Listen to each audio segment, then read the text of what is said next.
بسم اللہ الرحمن الرحیم۔ نبی علیہ الصلاۃ والسلام جب آپ کو خبر ملی کہ منافقین نے آپ کی زوجہ محترمہ امی جان اماں جی عائشہ صدیقہ رضی اللہ عنہ پہ تہمت لگا دی ہے تو آپ بڑے پریشان ہوئے، جبکہ اماں جی کو ابھی اس بات کا نہیں پتہ۔ آپ مدینے پہنچ کے بھی انتہائی پریشان رہے، حتیٰ کہ نبی علیہ الصلاۃ والسلام ایک دن آپ نے صحابہ کرام سے مشورہ کیا اور کہا کہ بتاؤ تم اس بارے میں کیا مشورہ دیتے ہو؟ حضرت علی کھڑے ہوئے رضی اللہ عنہ کا، اللہ کے رسول، نبی کو بیویوں کمی تھوڑی ہے، آپ حضرت عائشہ کو طلاق دے دیں اور شادی کر لیں۔ جناب عمر بن خطاب کھڑے ہوئے کہ اللہ کے رسول نہیں، یہ مشورہ صحیح نہیں ہے، یہ تو آخری باتیں ہیں، جب کسی معاملے کا حل نہ نکلے پھر طلاق دی جاتی ہے۔ آپ مجھے یہ بتائیں کہ آپ کی یہ شادی کس نے کروائی تھی؟ آپ نے فرمایا اللہ تعالیٰ نے۔ تو اللہ کے رسول میرا یہ مشورہ ہے، جب تک اللہ کی طرف سے کوئی فیصلہ نہیں آتا آپ خاموش رہیں۔ تو نبی علیہ الصلاۃ والسلام آپ کو بڑی دلی طور پہ تسلی ہو گئی اور آپ نے کہا جزاک اللہ یا ابن خطاب، اللہ تجھے جزائے خیر عطا فرمائے۔ ادھر سے آپ نے اماں جی عائشہ صدیقہ کو ان کے گھر روانہ کر دیا کہ وہ اپنے والدین کے گھر چلی جائیں۔ ایک دن اماں جی عائشہ صدیقہ رضی اللہ عنہ صبح کے وقت قضائے حاجت کے لیے جا رہی تھیں اور ان کے ساتھ مستہ بھی تھیں اور بھی عورتیں تھیں۔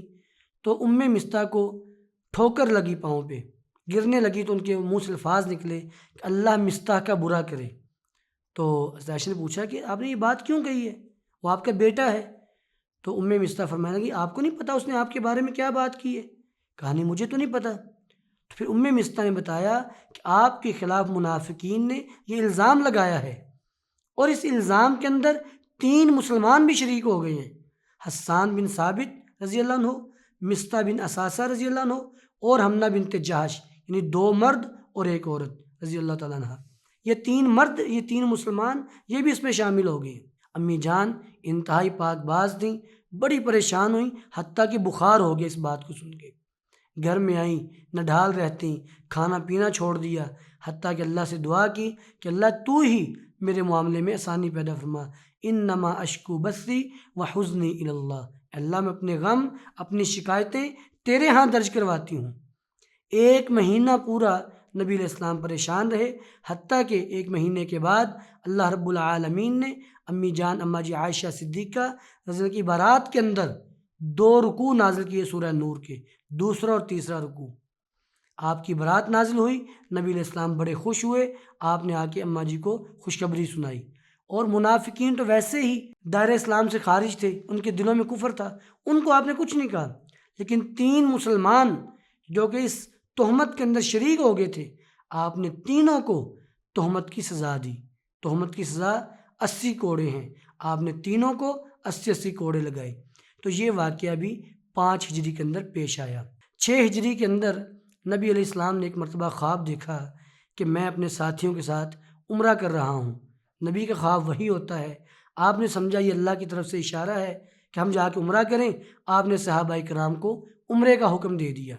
صحابہ کرام بڑے جوش و خروش سے تیار ہوئے، ان میں سے اکثر مہاجرین بڑے خوش تھے کہ دوبارہ پھر بیت اللہ کو دیکھیں گے۔ تو نبی علیہ السلام نے صحابہ کرام 1400 صحابہ کرام کو ساتھ لیا اور آپ عمرے کی نیت سے چل پڑے۔ ادھر سے مشرکین کو اطلاع ملی کہ اللہ کے رسول 1400 صحابہ کے ساتھ عمرہ کرنے آ رہے ہیں، انہوں نے آپ کو روکنے کا پکا ارادہ کر لیا۔ نبی علیہ الصلاۃ والسلام آپ حدیبیہ کے مقام پہ پہنچے، وہاں جا کے آپ نے پڑاؤ کیا۔ اب آپ کی طرف عروہ بن مسعود ثقفی رضی اللہ تعالیٰ عنہ، جو کہ ابھی مسلمان نہیں تھے، وہ مشرکین کی طرف سے سفیر بن کے آئے، آپ سے بات چیت کی اور کہا کہ آپ کس ارادے سے آئے ہیں؟ آپ نے اپنا ارادہ ظاہر کیا کہ ہم جنگ کے ارادے سے نہیں آئے، ہم صرف اور صرف عمرے کی نیت سے آئے ہیں۔ عروہ بن مسعود ثقفی واپس گیا، مکے والوں کو اطلاع دی۔ ادھر سے نبی علیہ السلام نے بھی اپنا سفیر بھیجا، حضرت عثمان بن عفان رضی اللہ تعالیٰ عنہ کو۔ حضرت عثمان بن عفان مکے میں پہنچے تو لوگوں نے پوچھا کہ عثمان کس ارادے سے آئے ہو؟ آپ نے بتایا کہ ہم عمرے کے ارادے سے آئے ہیں۔ تو مشرکین نے کہا کہ تم عمرہ کر لو، تمہیں اجازت ہے، لیکن نبی علیہ السلام کو نہیں، آپ آئندہ سال آئیں، اس سال ہم آپ کو عمرہ نہیں کرنے دیں گے۔ تو جناب عثمان بن عفان فرمانے لگے اگر اللہ کے رسول نے عمرہ نہیں کرنا تو پھر مجھے بھی ابھی ضرورت نہیں ہے، میں آپ سے پہلے عمرہ نہیں کروں گا، آپ کے ساتھ ہی کروں گا۔ مشرکین نے ان کو کچھ دیر کے لیے روکا تاکہ ان کو کوئی مناسب جواب دے سکیں۔ ادھر سے مسلمانوں کے لشکر کے اندر کس نے افواہ پھیلا دی، جیسے عثمان بن عفان کو شہید کر دیا گیا۔ نبی علیہ السلام بڑے کبیدہ خاطر ہوئے، آپ کو غصہ بھی آیا، کیونکہ سفیر کو قتل کرنا جنگ کا اعلان ہوتا ہے۔ تو آپ نے مسلمانوں سے موت پر بیعت لی۔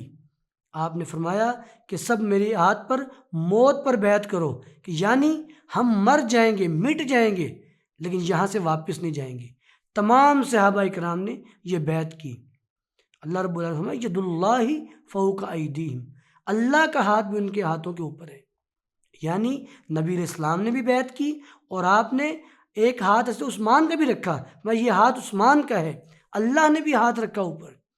تو گویا کہ یہ بڑی عظیم بیعت تھی، جس کو بیعت رضوان کے نام سے یاد کیا جاتا ہے۔ تو نبی علیہ السلام نے صحابہ کرام سے بیعت لی۔ ادھر سے مشرکین کو جب یہ خبر ملی کہ اللہ کے رسول نے صحابہ کرام سے موت کی بیعت لی ہے، تو وہ پریشان ہو گئے۔ اب انہوں نے اپنا سفیر بھیجا حضرت سہیل بن عمر رضی اللہ عنہ کو، جو کہ تب مسلمان نہیں تھے، ان کو سفیر بنا کے بھیجا، اور نبی علیہ السلام سے کچھ باتوں پر صلح کر لی، جس کو صلح حدیبیہ کہا جاتا ہے۔ صلح حدیبیہ کا صلح نامہ لکھا گیا، اس میں مشرکین اور نبی علیہ السلام کے آپس میں کچھ باتوں پر صلح ہوئی، جس میں سے پہلی بات، مسلمان اس سال عمرہ نہیں کریں گے، آئندہ سال عمرہ کریں گے، اور آئندہ سال جب آئیں گے تو ساتھ اسلحہ نہیں لے کے آئیں گے سوائے تلوار کے، اور تلواریں بھی میان کے اندر ہوں گی۔ دوسری اس معاہدے کی شک کہ مسلمان اور مشرک آپس میں 10 سال تک جنگ نہیں کریں گے، جنگ بندی اس میں لکھی گئی۔ تیسری شک کہ مسلمان اگر ان کا کوئی بندہ مسلمانوں سے بھاگ کے مشرکین کے پاس آ جاتا ہے تو مشرکین واپس نہیں کریں گے، جبکہ مشرکین کا کوئی بندہ اگر بھاگ کے ان کے پاس چلا جاتا ہے مسلمانوں کے پاس، تو مسلمان اس بات کے پابند ہوں گے کہ اس کو واپس کریں۔ تو یہ بنیادی کچھ شرائط تھیں، ان پہ وہ معاہدہ لکھا گیا۔ نبی علیہ السلام نے یہ معاہدہ کیا، اور پھر آپ واپس مدینہ میں آ گئے۔ نبی علیہ السلام جب آپ نے دیکھا کہ مشرکین سے معاہدہ ہو گیا، اب جنگ بندی ہے، جنگ تو ہو نہیں سکتی، تو اب آپ کو ایک موقع مل گیا کہ آپ مختلف قسم کے لوگوں کو اسلام کی دعوت دیں۔ تو نبی علیہ السلام آپ نے اس موقع سے بھرپور فائدہ اٹھایا، اور آپ نے دور دور امراء اور بادشاہوں کو خطوط لکھے، جیسا کہ نمبر 1، نبی علیہ السلام نے شاہ حبشہ اسہمہ نجاشی کو آپ نے ایک خط لکھا، اس میں اس کو اسلام کی دعوت دی۔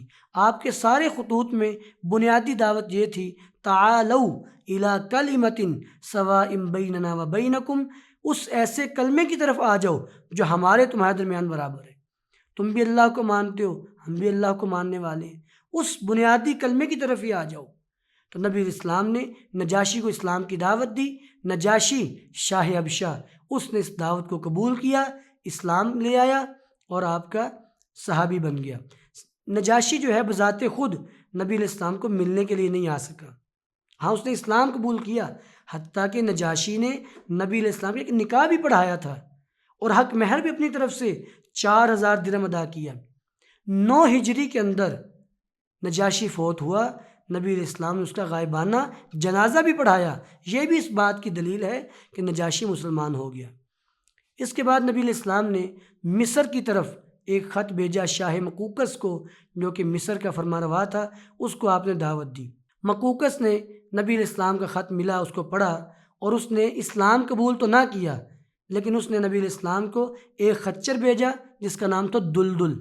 یہ خچر حضرت امیر معاویہ کے زمانے تک زندہ رہا، اور ساتھ اس نے 2 لونڈیاں بھیجیں، ایک سیرین اور ایک حضرت ماریہ قبطیہ رضی اللہ عنہ۔ حضرت ماریہ قبطیہ جو ہیں ثابت بن قیس کے حصے میں آئیں، نبی علیہ السلام نے ان سے لے لیا، اور آپ انہی کے بطن سے نبی علیہ السلام کے پیارے بیٹے حضرت ابراہیم رضی اللہ عنہ پیدا ہوئے، جو کہ 18 ماہ زندہ رہے۔ اسی طرح جو حضرت سیرین تھیں وہ ایک اور صحابی کو مل گئیں۔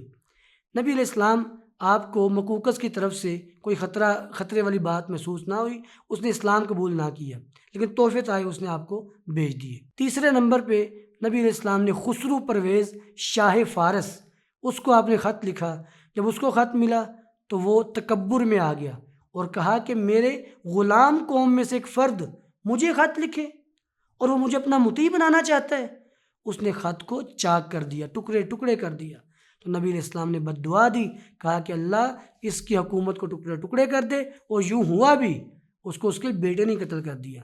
اسی طرح نبی علیہ السلام نے شاہ روم ہرقل کی طرف آپ نے خط لکھا۔ ہرقل نے جب آپ کا خط پڑھا تو اس نے اعلان کیا کہ یہاں پہ عرب کا کوئی باشندہ ہے تو اس کو لے کے آؤ۔ اللہ کی قدرت دیکھیے کہ ابو سفیان ان دنوں میں روم کے اندر موجود تھا، تو ابو سفیان کو پیش کیا گیا، ساتھ اور بھی افراد تھے۔ ہرقل نے ابو سفیان کو آگے کھڑا کر لیا، باقی افراد کو پیچھے۔ صحیح بخاری کی حدیث ہے۔ اور باقیوں سے کہا اگر یہ کسی بات میں جھوٹ بولے تو تم پیچھے سے مجھے اشارہ کر دینا۔ اور یوں ابو سفیان کو پھر سچ بولنا پڑا، جو کہ تب مسلمان نہیں تھے۔ اب ہرقل نے 10 سوال کیے نبی علیہ السلام کے متعلق، مختلف باتیں اس نے پوچھیں، ابو سفیان صحیح جواب دیتا رہا۔ تو ہرقل کہنے لگا اگر تمہاری ساری باتیں سچی اور کھری ہیں تو سیملک موضع قدمیہ، ان قریب وہ نبی جس جگہ میں کھڑا ہوں اس جگہ کو وہ مالک ہو جائے گا، یعنی اس کی نبوت، اس کی حکومت یہاں تک پہنچ جائے گی۔